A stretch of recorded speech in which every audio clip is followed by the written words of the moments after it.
Salutations! I'm back at it again! With another issue of DC Comics! This is issue number 3. You wanna see the other issues? I recommend going to see the older videos first. In the meantime, hope y'all have a nice day. Don't forget to check my bio for the link to my book. And let's get into it! Issue number 3. Setting: Batcave. At a work table with headphones on and protective glasses, Bruce works on a circuit board shifting from one foot to another in an almost fat-hopping motion. Bruce was muttering to himself. It's almost done. Just a few more minutes. Alfred then came up behind him, putting his hand on Bruce's shoulder. Master Bruce, it's time for your meeting with Commissioner Gordon. Bruce about jumped out of his skin as he responded to Alfred. Jeez, Alfred! He set the device he's used to modify circuit boards aside. Alfred, come on. You need to return the files of Jason Todd's case to the Commissioner. Your substitute project will need to wait. Yeah, I'm going. He then goes over to the cave's changing room and dresses into his suit. Alfred pulls out a big box. Here's the files you need to return, and please take the car this time. Batman. Yeah, we don't want the files strewn about Gotham, right? Alfred. Take care. Alfred then waves goodbye, and Batman drives off through the cave entrance. And Alfred stays behind, organizing some things, taking a moment to stare at a set of blueprints. The blueprints had drawings of circuitry and a list of materials needed in the corner. In the bottom center of the prints, in big Gothic prints, it says Batbot, as the frame focuses on these blueprints. There is then a trench-coated silhouette in front of the bat signal. It isn't lit, but it's a familiar silhouette of Commissioner Gordon. Batman. Salutations, Gordon. Gordon then turns around and she smiles at him. Her orange hair with a few gray streaks in it, pulled back into a bun, her face curved into a smile. Commissioner Gordon then talks to Batman. Greetings, Bats. Have you got the cold case files I loaned you? Batman, right here. He then steps aside and moves his cape to reveal the box of files. And because I felt like it, I converted them to a digital file for easy storage. I think it's better to store that way. He then holds out a drive with all the files on it to Gordon. In the next frame, there is a focus on hands as Gordon takes the drive. Batman, let me know if anything new appears. As per usual. Gordon, since when can we hide anything from you, Batman? Batman, fair point, but it's still much easier if you keep me in the loop, ma'am. Gordon, you know I'm not gonna be around to work with you forever. I only got 10 more years before I have to retire. Batman, yeah, I know. Any idea on who's gonna be your replacement? Gordon then sighs. I think I might take my daughter's suggestion on this one. In a couple years, they will be old enough to start training, and I'll try and train the replacement myself. Better than some politician's choice of candidate. Batman. So, no idea? Gordon. No, my replacement is just more energetic than I like. Her name is Renee Montoya. According to Barb's, she just needs a couple of years to settle down. Batman. The same Montoya that won the annual citywide scavenger hunt 5 times in a row? Gordon. Yes, the very same. You know, I'm really getting tired of all of these people just kicking people around because they have different priorities than themselves. Gives us so much more. There was a screech from Gordon's coat, and she sighed, pulling out a radio. Gordon. Commissioner Gordon, what's going on? Radio. Backup. We need backup. Someone is trying to steal an artifact from the Grecian exhibit, and they are threatening to throw acid on the exhibits, and the caretakers are still inside. We need backup. Batman, tell them I'm on my way. It was nice talking to you, Gordon, and best of luck with the wannabes. Gordon, yeah. Batman disappears as Gordon turns around, speaking into a radio.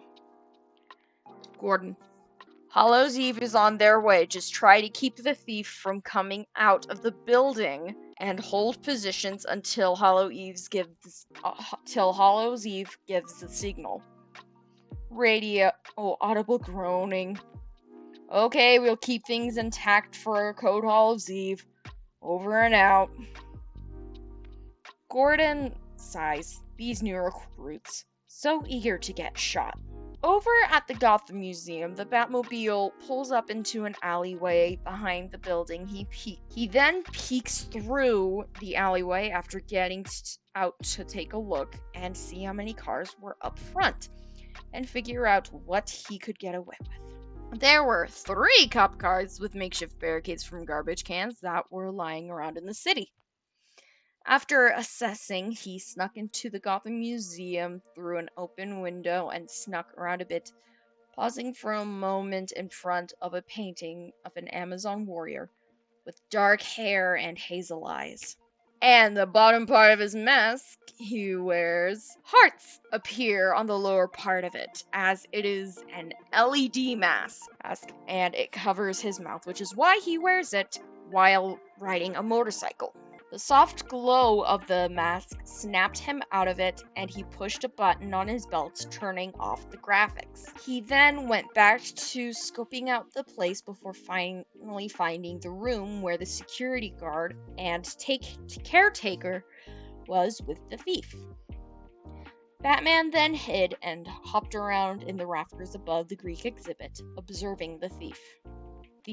Come on, man, where's Hippolyta's staff? I know it's here in this exhibit. A thought bubble appears for Batman.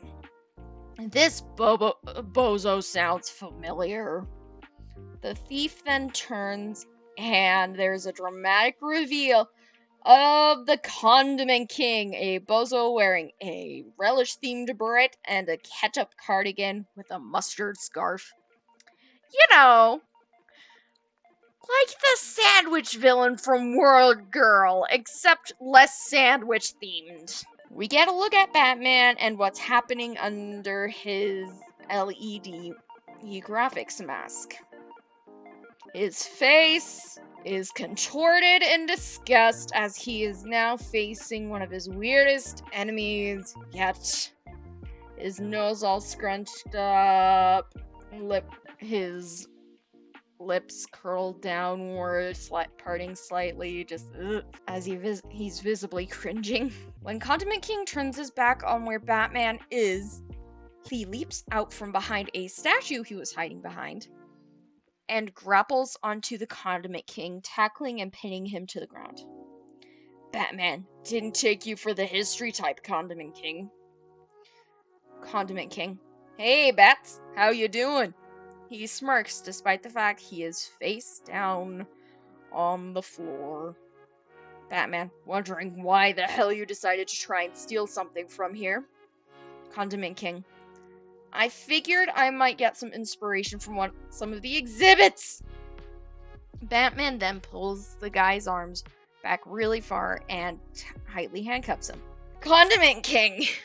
Oh my, you're moving fast, Batty boy. I haven't even poured the...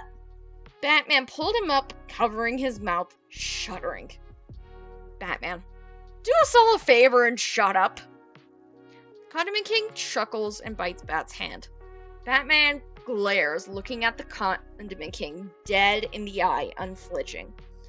The eye parts of his mask being made of reflective sunglasses. Well, being made of the same material where reflective sunglasses are. So all Condiment King could see was his own reflection in Batman's eyes. As the frame focuses in on a window and Condiment King in Batman's handcuffs getting thrown out of it straight straight into a pile of garbage barricade. Into the garbage barricade that the cops made. Condiment King then groans, and the police sigh nonchalantly, putting him in the car like it's just another night in Gotham. If not a little bored. Batman then gets into the Batmobile and shudders, talking to himself. Batman: so gross! There is beeping in the car, and Batman looks at the monitor where the car radio is. He pushes a button, and Alfred was on the line. The two talk about something that's not important for the reader to know, as the Batmobile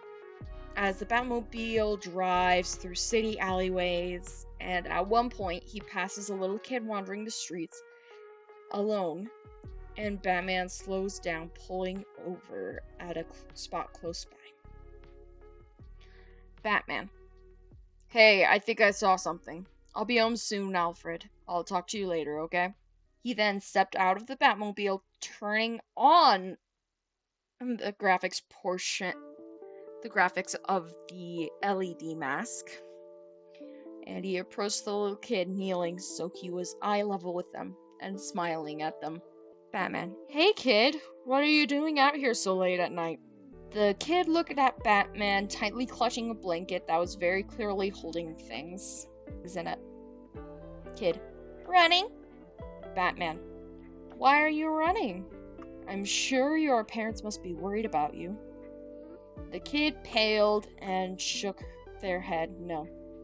Kid: my mommy and daddy didn't want me, and my new mommy and daddy are really mean. I want to go home, but I got lost. The kid teared up, ready to cry, slowly shrinking away from the Batman. Batman sighed. Want to see a trick? The kid looked at him, nodding. Okay, just pull my finger. He held his index finger out to the kid. The kid pulled it, and a bunch of poop emojis popped up on his mask, and the kid laughed, giggling. Batman: yeah, it's kind of funny, huh? Kid: yeah. Batman: okay, how about I walk with you to a safe place? Kid: okay. Batman then walks the street with the kid, and once they got to a shelter she could stay at for the night, Batman handed the kid a card for Wayne foster care, and it had an address on it before it disappeared. End of issue 3. Oh, I love this chapter. I love this issue so much. But I realized my writing style when it comes to comics is probably really short. But that's fine. Honestly, it would probably be longer if I had was actually skilled at drawing, which, by the way, is a skill I have been working on for years. I just cannot get anything to look the way I want it to. Tried finding my own style, emulating others, seeing what works, but nope. Anyway, don't forget to check out my book, link in my bio and in the description of the video. Be sure to like and subscribe if you want to see more. And if you've made it this far in the video, comment. Just comment something. Anything. Maybe your personal headcanon for a superhero, maybe what you think I should change a superhero into. Anything. Anything at all. And I'll see everybody in the next issue. But until then, may the brain rot consume you.